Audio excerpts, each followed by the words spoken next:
agbo vue agbo kindo eminure bevo eko o media me ko like you know Europe mamo Europe na why me like ya mamo ko so me ne me post no Europe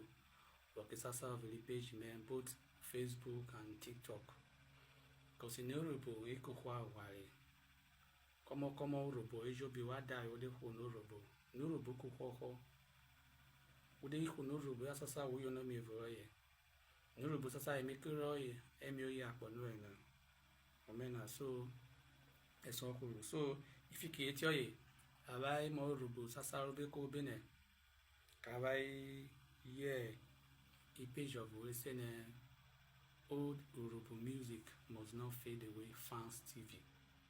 so eti ade ko no Europe la nwa sasa ni binyi mi aye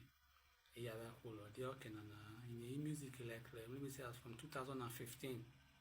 2010 down post with that kid on na mark for coverage well so most of these songs they be YouTube they be because to be can now of ya going now and sasa you personal only page of listening old Europe music must not fade away fans TV so what that way say now subscribe ki page ya ba na the page in our YouTube where saying old Europe music must not fade away fans TV what I was subscribing subscription in our way that was our without subscribing obey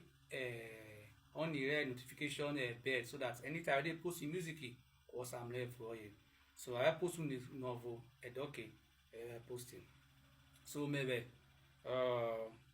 he will make sure gym equipment household items will be kitchen equipment sasa o men mi post page me na me be share vous sasa post every WhatsApp me TikTok ou Facebook page me Facebook story me be share